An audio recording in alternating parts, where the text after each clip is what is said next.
Hello. Well, every day is a bit like Christmas today. Just had a whole lot of more things in the post today. So this is kind of the things that have come today for the build. What we'll do is we'll just start with some of the smaller, more basic bits and pieces. So we've got a front spindle. Now I already had a spindle, but the thing was I didn't have the spacers.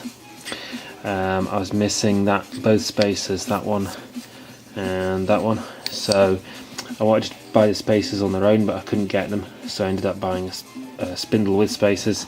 So now I've got two spindles, but the important thing is I've got the spacers. So basically I've got what I need to fit the front wheel. I haven't tried it to make sure that it fits, but I'm pretty sure it will fit because it looks like the spindle that came with the bike, which actually had the front wheel, was actually holding the front wheel at the time that I bought the rolling chassis, so this should be fine. So that's that. That was about, I think that was about 15 quid plus postage. I think with postage that was nearly 20. So kind of all these bits and pieces add up, but there we go, cost money to build a bike. So this is a switch gear. This is another second-hand part. That part was second-hand, by the way. I forgot to say that. But this is the switch gear. And this is the switch gear for the left-hand handlebar. So it's got the horn, turn signal, the light switch for the headlights. So you've got like off, side lights and headlights. I don't know if that shows too well in the video, apologies if it doesn't. Then we've got the main beam and full beam on there, and that's the pass light. I mean, it's standard CBR900 switch gear, and it's got the cables. Those cables I think plug into the clutch or something, and I think those bits probably plug into the horn, I think. And then we've got block connectors on the other end to go into the loom, and there's a good length of cable there, so that can take it kind of right into the bike and plug into the kind of heart of the loom. So that's that bit. What else have we got? I've got a fuel filter. I can't remember how much the switchgear was. I think it was only a few pounds, about £5 or something. Fuel filter. That was just like, can't remember, about £5 as well, I think. I'm pretty sure that's a generic fuel filter, or is it? I'm not sure. Oh, actually it says CB900RR on it. I think it's one of these parts that fits like a lot of different models, but I mean basically it's just a fuel filter really, isn't it? It just takes a hose at one end and a hose at the other. So that's that. And what else have we got? We've got Jubilee clips. Rolson, it's quite a good brand. Had quite a lot of tools and stuff from Rolson over the years, so yeah, it's a selection pack. I'm not going to go through every different size or anything like that. That's basically that. So that'll do for all my kind of, got big ones there for my radiator hoses. Got some kind of smaller ones for like fuel hoses and other bits and pieces, and like the hose that goes from the cooling system to the expansion tank, that type of thing. All these kind of, that should probably be enough to do a whole bike, I think. But just in case it isn't, what I did is I also got this, which is like a hose clip that you can make up yourself. It's a hose clip set. It's got 8 of these fittings. It's like the usual kind of Jubilee clip fitting. You can put a spanner on, excuse me, or a flat blade screwdriver. And then what you do is it's one huge long strip, and you just cut it down to the size that you need, so you can make a Jubilee clip any size that you want. So that'll maybe be quite useful for things like mounting carburetor rubbers, and I don't know, mounting the cone air filters that I've ordered. I've ordered cone air filters to go on my carburetors, so that'll probably be useful for that. So between those and those I should be sorted for clips, I think. Plus I've got quite a lot just kind of kicking about in general anyway, so hopefully I won't need to buy any more of those. I've got some cable that is 2.5mm. I can't remember what the amperage is. I think it's like think it's 30 amp or something, so it's like pretty heavy duty stuff. So that'll do for some of like the main circuits and the loom. If I make up the loom, or if I buy a loom, then I can use this to maybe replace some of the wires if some of the wires are a bit past their best, you know, because realistically I won't be getting a new loom. If I do buy a loom for the bike rather than make one up, I'll probably have to, you know, it'll be a second-hand one, so I'll have to, you know, kind of check it over and maybe replace some of the wiring and stuff if it's a bit past its best. So I can't remember what length that is. I think it's a few meters. It should be plenty anyway. I mean, you know, to do like the heavy duty circuits, then I'll get some maybe thinner stuff to do the things like the lights and the indicators and all that kind of jazz, you know. So that's that as well. And then what else have we got? We've got this. Again, each of these things are really only a few pounds. I mean, so far we're talking probably 30-40 quid, something like that. If you add up all these different bits and pieces, I've spent quite a lot of money, I'll be honest. I'm not sure off the top of my head how much I spent on all this stuff, but it's quite a lot of money, if I'm honest. I mean, it's a good few hundred, you know, but if you're going to build a bike, it's going to cost you money, you know. So right, so this is Granville bearing fit and stud lock. Basically that's thread locking compound. There's not much you can say about that really. It is what it is. It's just basically for locking nuts. The reason I bought that is I'm going to use that on like all the important stuff on the chassis, the brakes and the suspension, all this kind of thing. And that way, that kind of gives me peace of mind. I know that nothing's going to kind of come loose from vibration or anything. I might use it on the engine as well. I don't know. We'll see how it goes, but I think it's good to have some of that anyway. Right. So what else have we got? We've got, and again, that's just thread locking compound. I think it was about 2 or 3 quid. It's really not expensive. I think it was £2.50 or something. I'll probably get some more of those at some point. Anyway, right. So this is hose. Now this is not a made-up radiator hose. Okay, this is excuse me. This is just like literally just a length of hose. As you can see, it's just a plain hose. It's bent at one end, but that doesn't matter because it's going to be halved anyway. So that's basically half of that will do my top hose and half will do the bottom hose for the radiator. I've checked the length of it and it is, I think, about right. Let's see, for example, a bottom hose would go on about there onto the water pump, and then that gives kind of plenty of length. Well, it would have to kind of go up the front of the engine obviously and onto the back of the radiator, but I think this should be, it's about 1 metre long, I think it is. It should be plenty of length to fit the radiator, and it seems pretty decent quality as well. I mean, it feels kind of sturdy. It feels like it's quite thick as well. The wall thickness, I don't know what that is. It's about 5mm thick or something. So that seems quite good. It's almost like it's got a kind of weave through it as well. It's almost like it's kind of reinforced with something or something. I don't know. Anyway, so that's that. And that excuse me. That brings us onto the radiator. Right, so this is the radiator that I've got. Can't remember if I spoke about this in previous videos. This is a radiator again I also got off eBay.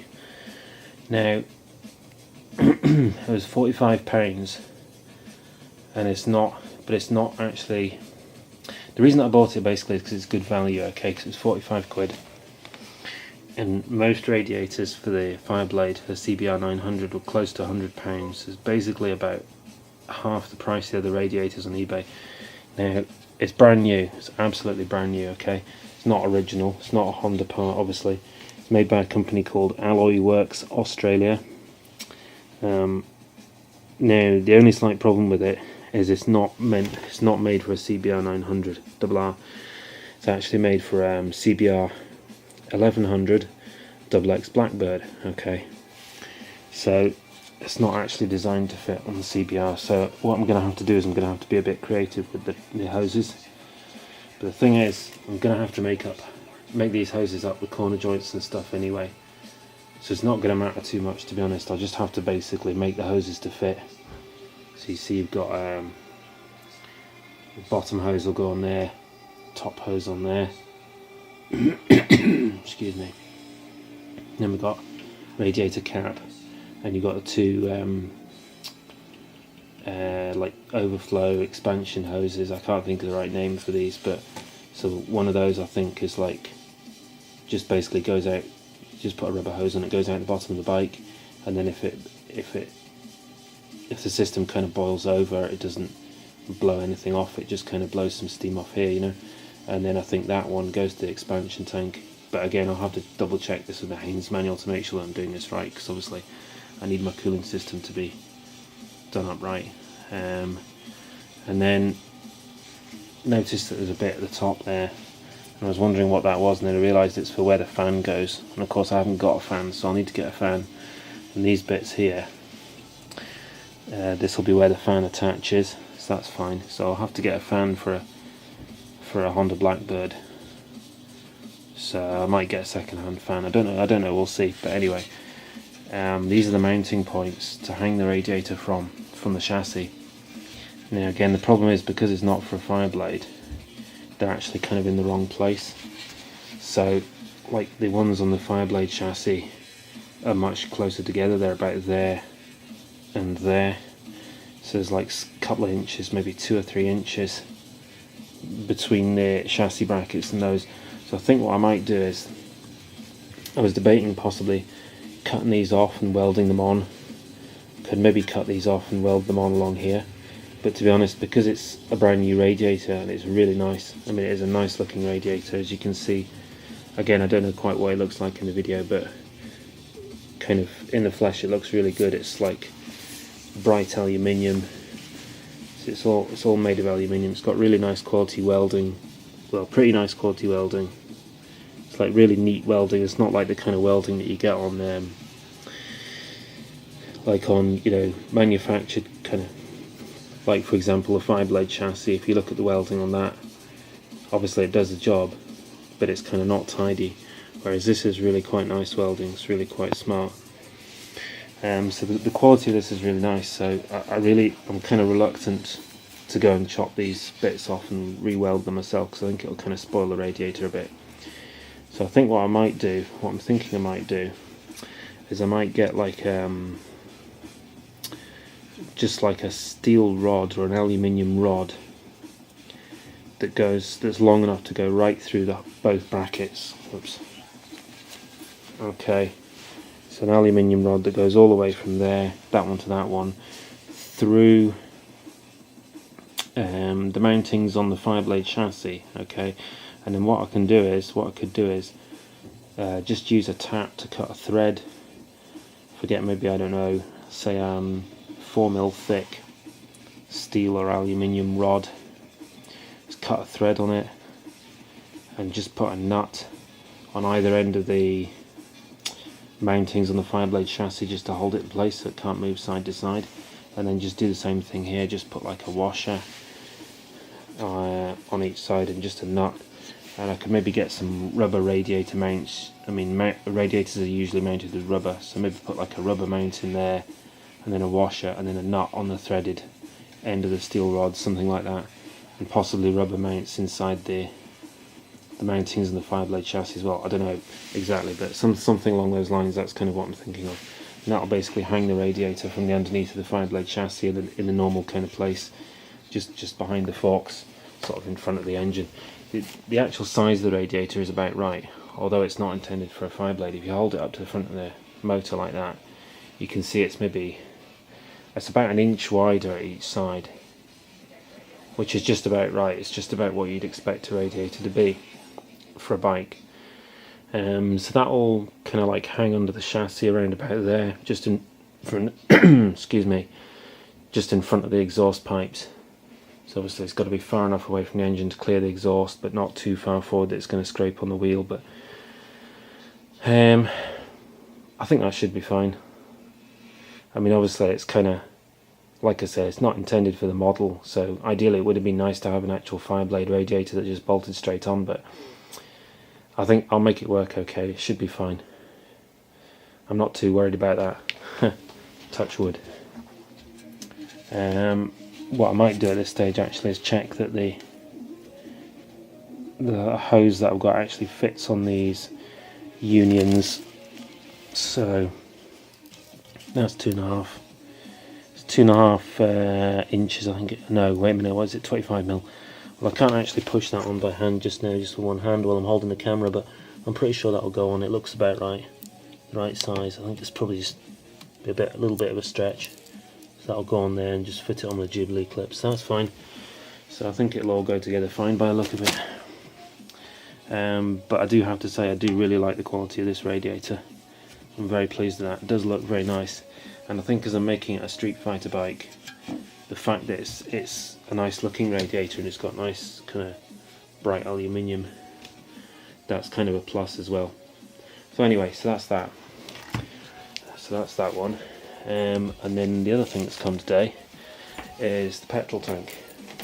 Now this is a second-hand petrol tank. This was, I'm trying to remember, I think it was about £30, which is exceptionally cheap for a petrol tank. Okay, if you buy a second-hand petrol tank, say for a Fireblade or probably for any bike, they're typically maybe in the range of about £150 to £200. You do get cheaper ones, you get maybe 100 or so, a little bit scruffy. This one was really cheap. This is about 30 quid. It might be in 35, I can't remember, but anyway, again, it's off eBay. All of this stuff is off eBay. 100% of it is off eBay. I haven't bothered going anywhere else. I just buy stuff on eBay because it's easier. You can just bash it all into the shopping cart and then just click PayPal at the end and bang, you've got it all. So that's what I do. I buy everything on eBay basically. The reason this tank, well, there's a few reasons why this tank is cheap.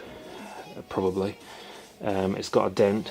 It's got quite a substantial dent in there. It's nothing horrendous, but it's obviously the bike that's been on has obviously been dropped at some time. You can see it's you know, heavily scraped down there, and it's actually gone a little bit rusty, but it's just superficial rust. I can just, you know, hit that with a bit of sandpaper and that'll clean it up. Obviously the sticker, these Honda logos, these are stickers. Again, you probably can't see this in the video, but if you run your finger over it, you can feel that's a sticker, and it's been lacquered over, so it's going to be a bit difficult to get that off. But maybe what I'll probably do is like sand the lacquer down, then peel off the sticker, and then the whole thing only really needs to get kind of sanded down before I can paint it. These yellow strips here as well, these are also stickers. Again, if you run your finger over it, you can feel that's a sticker.